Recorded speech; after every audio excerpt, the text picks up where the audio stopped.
The question is this: do you know of one thing that you could do right now to, let's say, make more money that you're not doing? Do you know of one thing you could be doing right now to be healthier? Do you know of one thing you could be doing right now to have a better relation? Do you know of one thing you could be doing to be more charitable? Do you know one thing you could be a better mother, a better father, a better husband, a better sister? Do you know of one thing? And all the say, well, yeah, why aren't you doing it?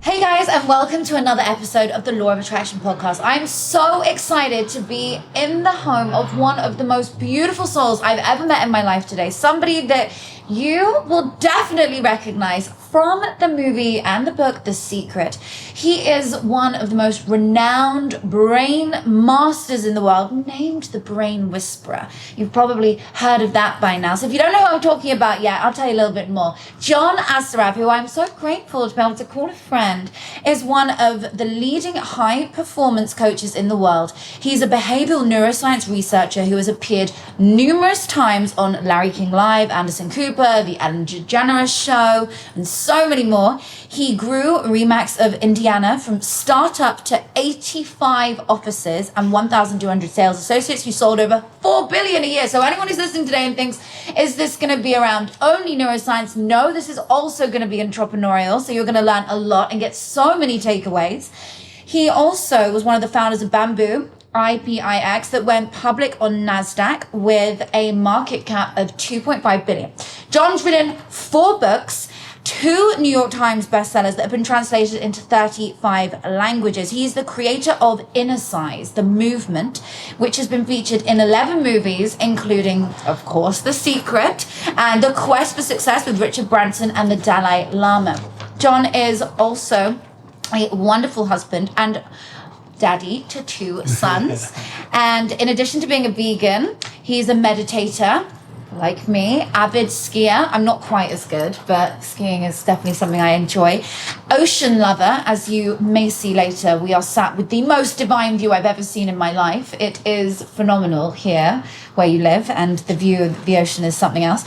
He loves traveling the world, and because of his huge success, gets to do so. And he's going to show you a little bit around how to unlock your brain today, how to really take everything you're doing to the next level, how to be happier, how to be more fulfilled. I'm sure we're going to dive into a lot more than what I'm saying.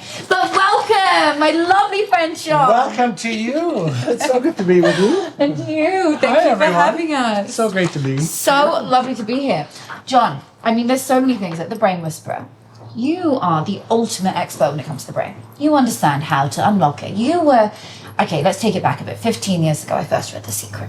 And your teaching of the vision board is what led me to be where I am today. Who I am today. You were one of my, let's say, early mentors from afar. You never knew that you were my early mentor from afar. And here we are now, friends, doing collaborations and such like. And in my home. Yeah. So manifesting does work, guys. And the law of attraction is in action all the time. Okay, so how did you go from being somebody in the world who didn't understand the brain to now being someone who actually speaks to it, who understands how to teach others to speak to their own brain, to activate parts of it? What was that for you? What was that moment? So the turning moment for me in my life, I mean, it happened 41 years ago, a long time ago. And my life was a mess. I was getting in trouble with the law. I left high school in grade 11, failed English, failed math, working in the shipping department of a factory, making $1.65 an hour, and not really feeling or believing that I could achieve anything in my life. And the evidence that I had was that was real. That was the truth. Yeah. I met a man. I met one person who understood more about the human mind and the brain, and had a really loving, caring heart where he was willing to give of his knowledge.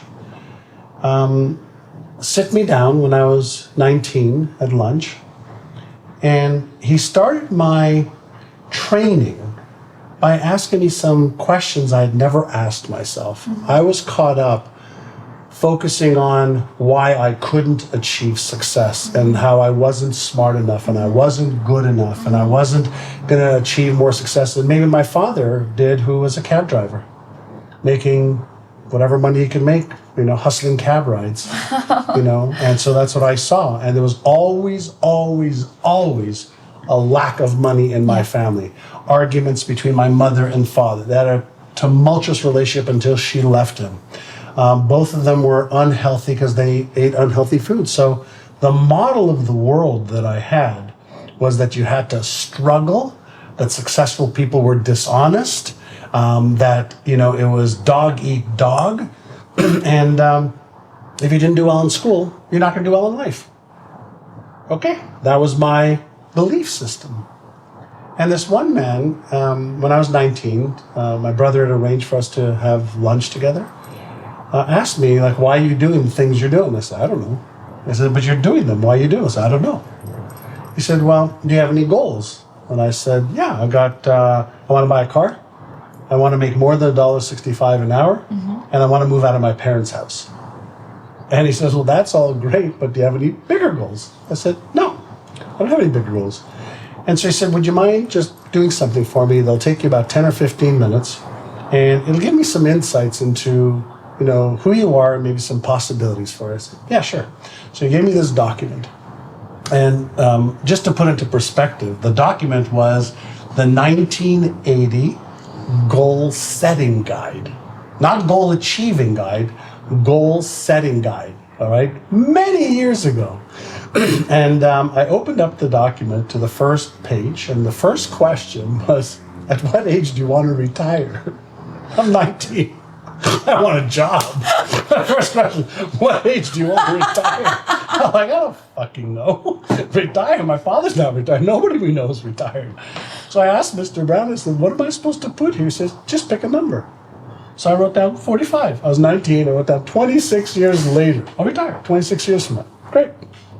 Second question was, how much net worth do you want to have? And so I looked at the paper, I looked at Mr. Brown, looked at the paper, go, Mr. Brown, what does net worth mean? No idea. So sweet, 19-year-old self. And then, what kind of home do you want to have? What kind of lifestyle do you want to have? What kind of car do you want to have? Who would you like to help along the way? Who do you want to become? And I just asked him, how am I supposed to answer these questions? And he said, start off just using your imagination. Wow. I go, okay, I can do that. I'm good at pretending stuff in my head. So I wrote down, retired 45, $3 million net worth. There might have been 30 million or 300 million, wouldn't have made a difference. 3 million at the time was beyond. I want to live in a 4-bedroom house. I want to drive a Mercedes sports car. I want to retire my parents so they don't have to work as hard. I want to travel with my brothers and sisters, my brother and sister. I want to one day raise a family, and etc. I want to travel the world, have Italian clothes. And I just wrote out this fantasy of a life. And Mr. Brown looked at it, and he started reading stuff. He said, this is actually really good. This is a good vision, some good goals. And I said, well, thank you. Thank you. And he says, I'm going to ask you one question. And the answer to this one question will determine whether you actually achieve every one of these things you wrote. And you can imagine, well, maybe at 19, I was thinking to myself, yeah, right. One question is going to determine whether I achieve all these things. $3 million, retired 45, Mercedes-Benz, 4-bedroom house, travel the world, first class. And he leans in and he says to me, are you interested in achieving all these things? Or are you committed to achieving them? I said, am I interested? Am I committed? I said, sir, what's the difference? And he said to me, he said, son, if you're interested, you'll allow your past to control your present. If you're interested, you'll allow your beliefs about yourself and your self-image to control your behaviors. If you're interested, you'll do what's easy and convenient. If you're interested, you won't do what's necessary to change. But if you are committed, you will upgrade your identity to match the new destiny you want. Wow. And he said, you will upgrade your beliefs, you'll upgrade your knowledge, you'll upgrade your skills, and you will change the habits that are keeping you stuck, repeating the same patterns, achieving the same results over and over and over again. I was like, wow, this makes sense. So he leans in again and goes, so, are you interested or are you committed to achieving these things? And Natasha, I can feel this like it was yesterday. I felt like something in my body, some surge, and I just said, well, I'm committed. And he reached out his hand. He said, in that case, I will be your mentor. And I go, oh, what? Wow, thanks. What's a mentor? And he said, well, a mentor is somebody who will guide you, who will share with you what to do, why to do it, how to do it. They'll open doors for you. They'll introduce you to the right processes, systems, people. They'll give you and help you with a path. He said, a mentor is somebody, who will watch out for you and also share with you what you should stop doing. And I said, wow, that's great. That day, one man, one lunch, one question, one answer. Changed my life. There you go. Because I was on my way to the jail or the morgue with what I was doing.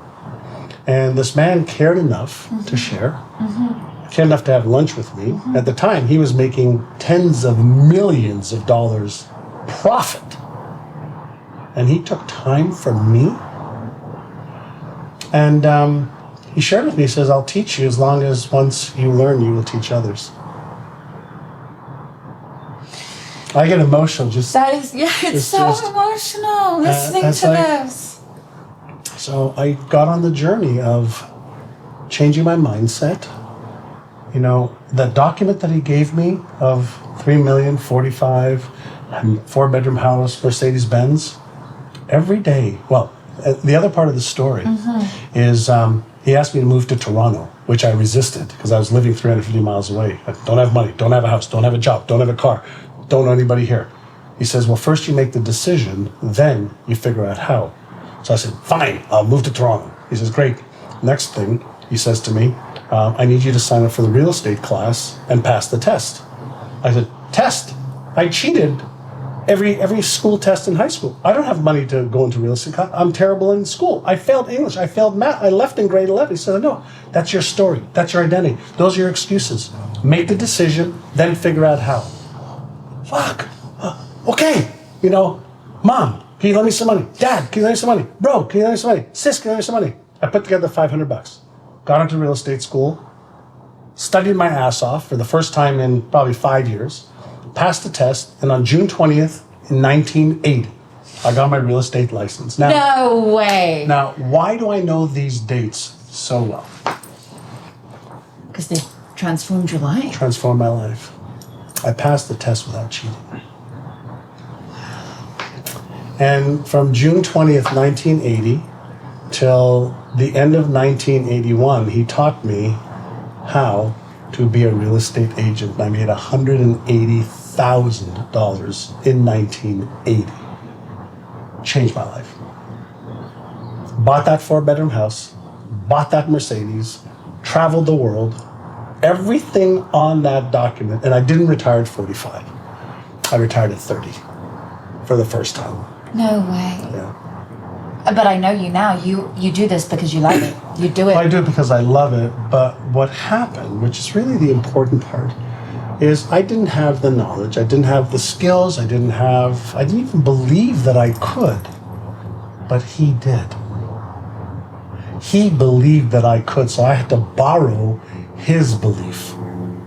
I had to borrow his skill. I had to borrow his awareness. I had to borrow. Like, I didn't believe in myself. So that was the beginning of me shifting my mindset. And every day when I went to work for him, I was on commission only, by the way. Forget the $1.65. That went out the window.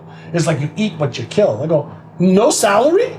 Like, I'm going to work for you and no salary? He says, no, you're going to make a lot of money because I'll teach you how to make a lot of money. But no salary.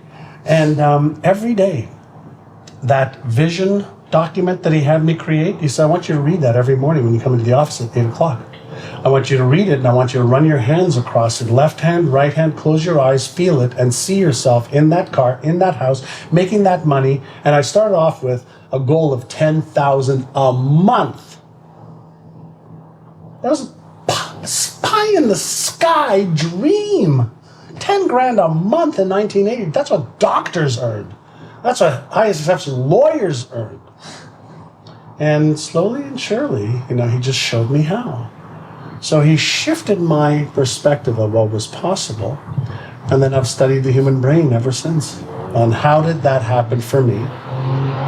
And then I went on to build my own real estate company and grew it to 85 offices, 1,200 salespeople, and taught them what he taught me, added my own twist to it, and we went from 0 to 1.2 billion, 1.2 billion to 4.5 billion a year. Unbelievable. And so not only did he teach me, but I was able to fulfill on my promise to teach others. And you have. I mean, so, you've reached so many millions of people. But it's interesting because when you talk about the achievements of that first 180,000, those first offices, etc., actually what this is really about is the power of a mentor. Power of a mentor. And guidance. And guidance, right? And the thing that I know today to be true is just about any goal that I have, or you have, or anybody here on the camera crew has, or anybody listening or watching, any goal we have for health, wealth, relationships, career, business, okay? Somebody's already achieved it. Absolutely. Which means the blueprint exists. So if the blueprint exists, then my job is to first make a commitment that I want to achieve that, have that, be that. And if I make the commitment, then is it possible that my brain shifts to how I can because I've committed to doing it, versus my brain staying stuck in a here's all the reasons why I can't. Don't you know I'm traumatized? Don't you know I'm female? Don't you know I'm male? Don't you know I'm black? Don't you know I'm Asian or white or I left high school this? Don't you know I was raped? Don't you know the story? And so there's a shift that can happen within each one of us when we don't minimize our life and maybe the traumas and the stuff that's happened. But we have to question whether the rationalizations that we are giving ourselves, the rational lies that we tell ourselves, are true and valid. And this is where radical honesty comes into play. And if you're not prepared to be radically honest with yourself, like, here are my skills, they suck. And can I get better? Yes. Here's all the failures I've had. True? Yeah. And can I learn from them? Here's all the mistakes I've made. And I'm embarrassed and ashamed of it. And I can learn from that. So these are skills that we can all use. And the thing that I know is every brain functionally works the same. And the reason, I teach about the neuroscience stuff is I got fascinated with the most powerful organism in the world, our biocomputer, the human brain, that we're not taught how to use. And yet we've put humans on the moon. We're trying to put humans on Mars now. We've solved some of the biggest problems in the world. We have many more problems to solve, and it's humans that are solving it. So that means that the potential within us is so great. And when we learn how to focus our attention on how we can and why we must, then we open up this phenomenal ability within every human being to achieve more of our potential. Now, not everybody's going to be, a mega success in their life, but I believe that everybody could be the best version of themselves so that they feel proud, based on what their passions are, what they love, and what they're here to do. Whether that's being an engineer or a homemaker or a garbage collector or an entrepreneur, it doesn't matter. How do we use the gifts that we have, our brain and our skills and our extrovertedness or introvertedness, to become the best version of ourselves so that one person is proud of that? You, me. then if we could be that bright light within our own lives, aren't other people going to see, wow, how did you do that? Like, what are you reading? What are you doing? Like, God, you got a sparkle. Like, I want that sparkle. That is the law of attraction at its very finest. Because when you're that sparkle of hope, the sparkle of possibility, and then you could somehow use your life, your knowledge, your love, your light in a way that impacts another human being, then that's addictive. That's the killer app. I love it. It is the killer app. I want to download it. That's the killer. That's the killer app. Yeah, it is. So I think we each have the possibility and the obligation to be the best version of ourselves for ourselves first. Yes. Right? And without having to wear too many masks, the personas.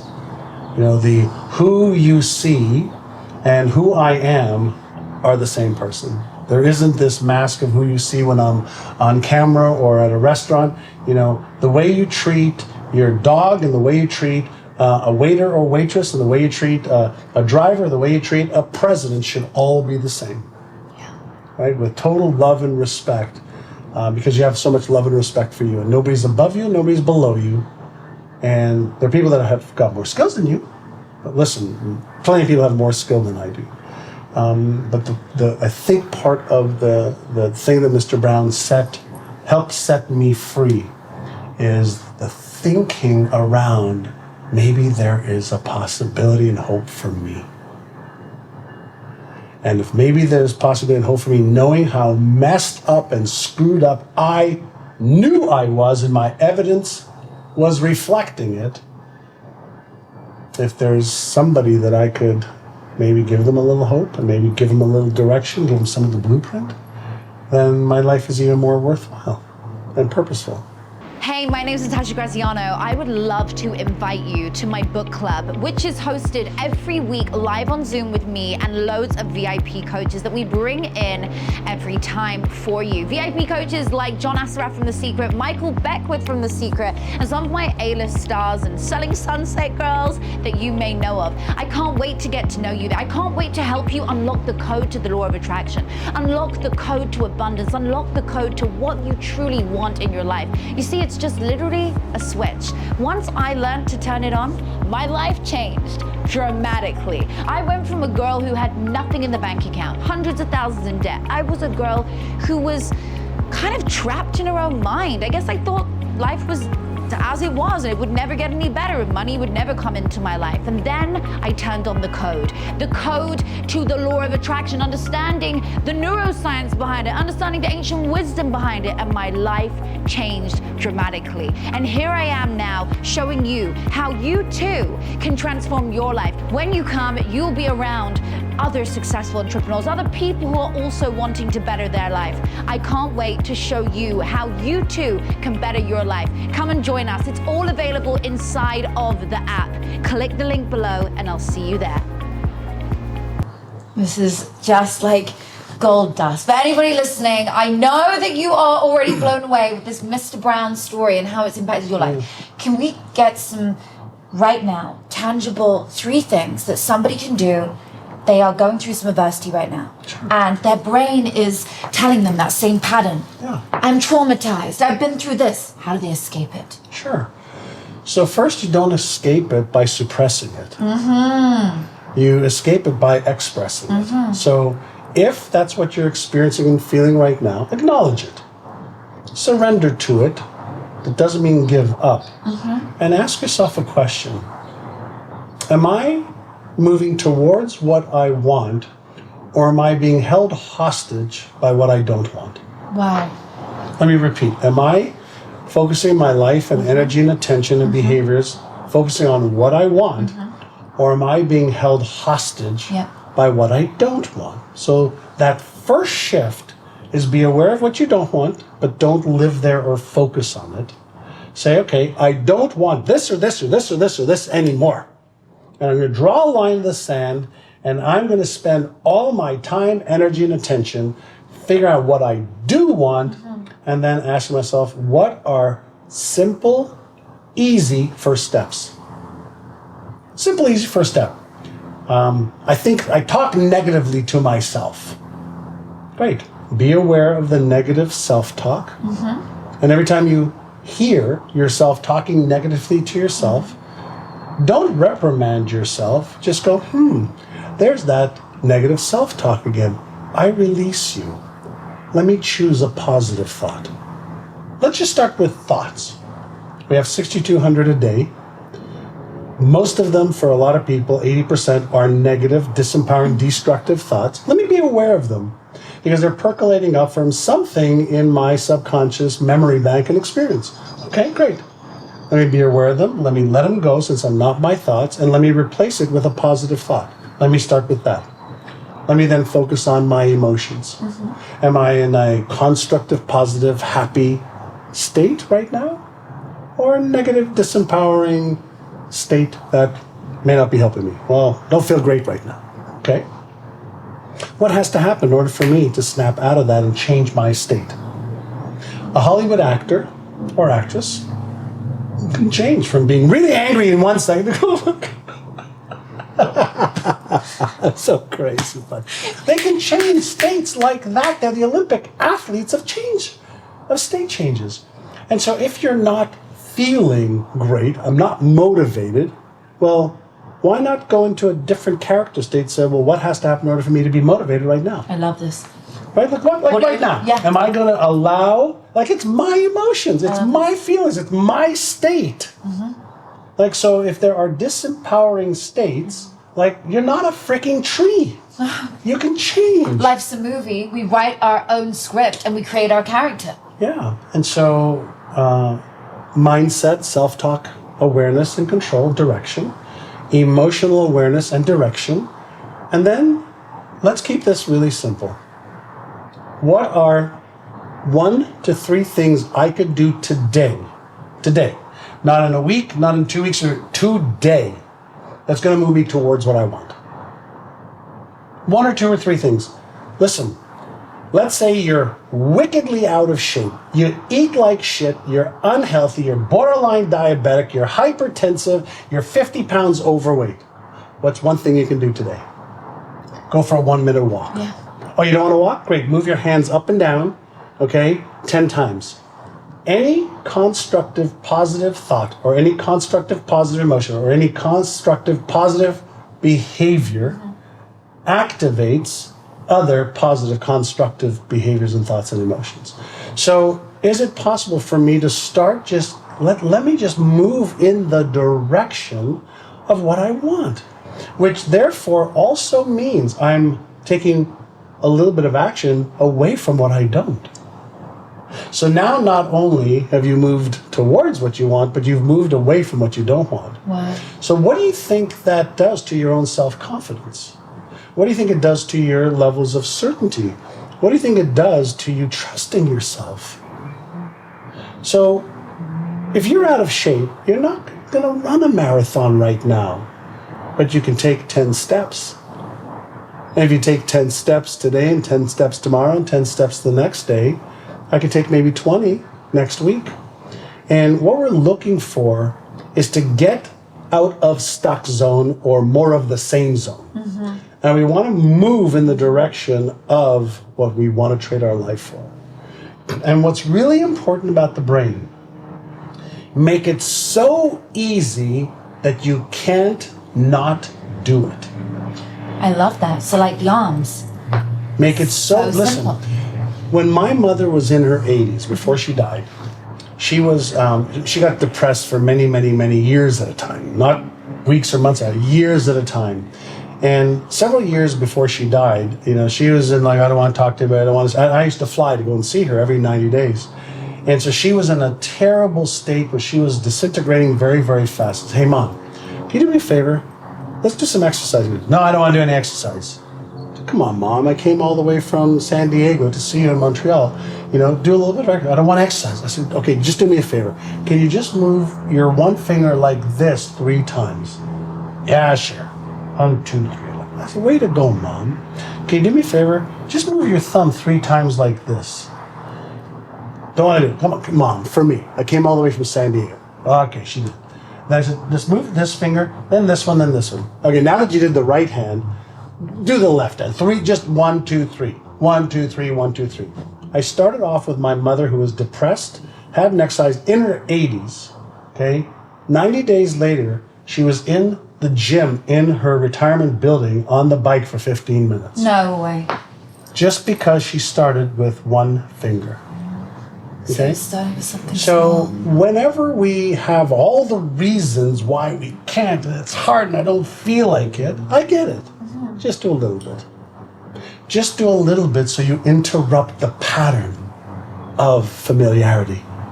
Because the brain loves familiarity. The brain loves familiarity. It is so hard to brush your wired. teeth even. It's wired to maintain familiarity and comfort zones. Yes. So every one of my private clients who invest a lot of money to work with me, I reduce the behaviors with them to the ridiculously. I don't care if you're $1 billion CEO. It doesn't make a difference. I reduce what I ask you to do initially. That's a change from your routine to something you think, really? That's going to have an impact? And I get them to do it every single day. And they have to text me every single day. Oh, that's so good. Right? Oh, that's and by so day good. 30, by day 50, they're like, wow, this is like so powerful. And then I add. Okay, so now that you've got the routine going, now let's add a little bit more.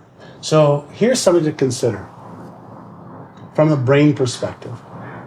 Initially, the new habit, the creation of the new habit is more important than the intensity, duration, or complexity. Let me repeat. At the beginning, the new habit, the intensity, duration, and complexity are not relevant. The consistency is the most important element of it.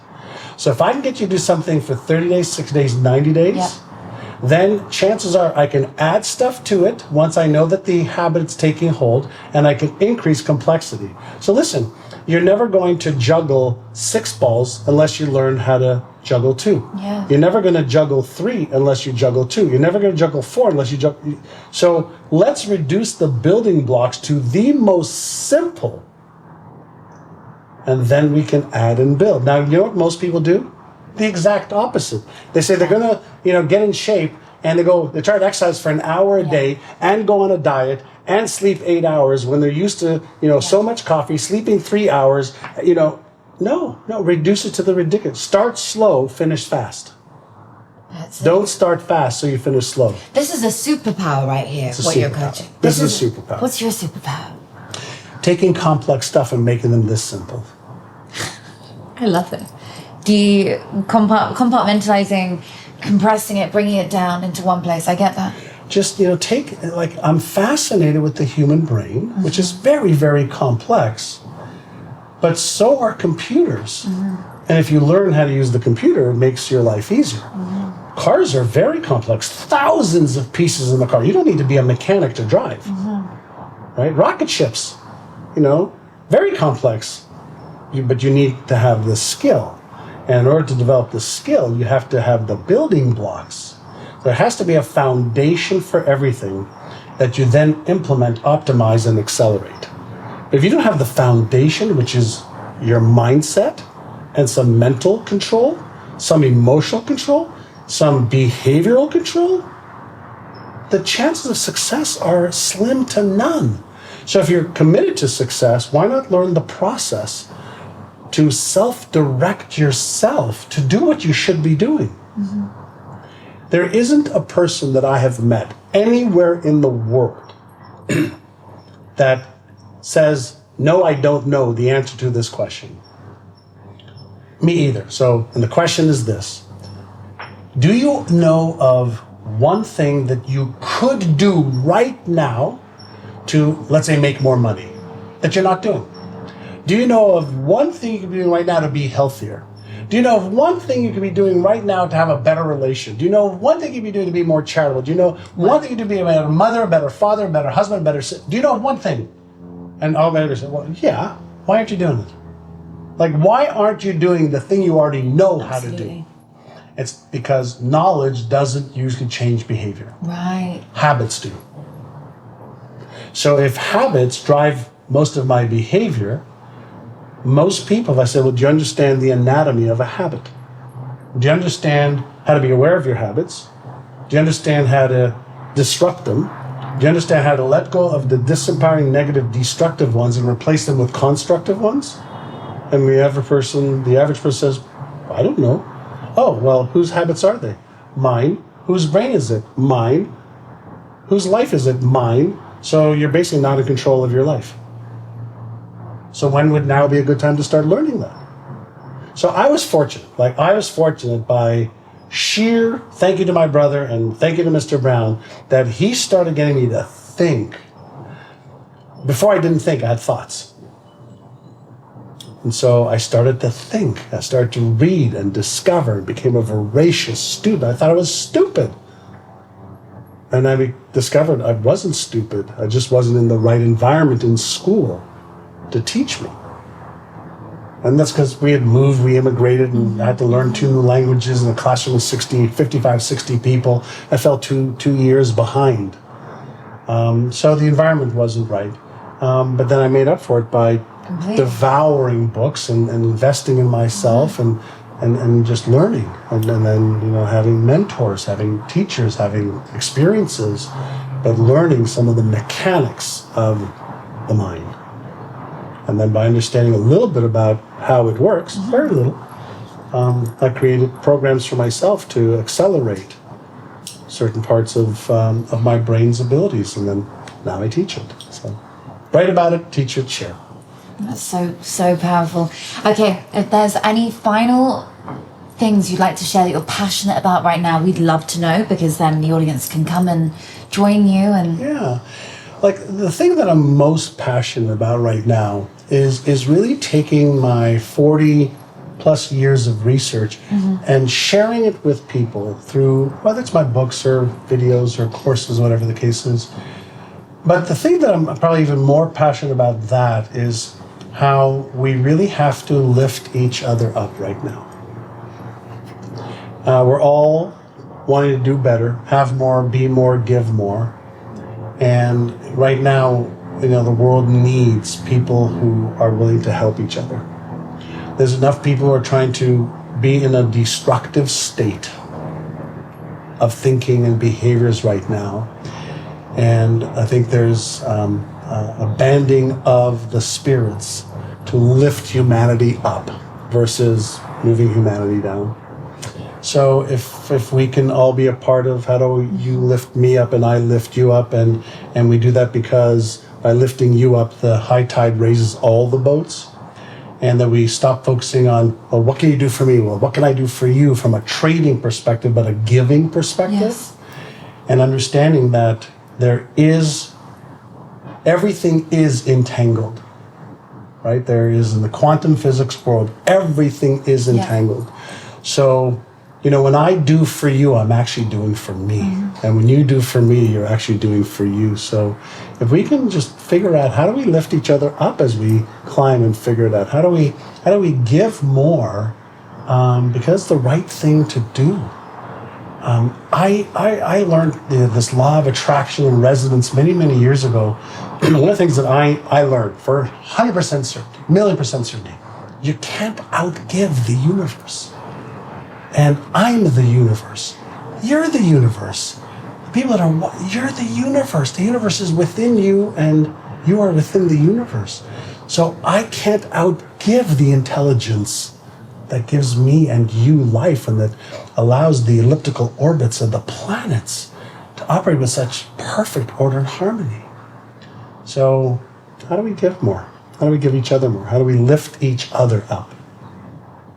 That's what I want to be a part of. That's a beautiful last message for here on today's episode. If you guys have enjoyed this as much as I have, just being here, remember, when you listen to a podcast, when you read a book, when you study, you are being one-to-one mentored by that person for the duration of that show. You've just had just short of an hour of the most incredible mentoring from this beautiful soul, John Assaraf, here.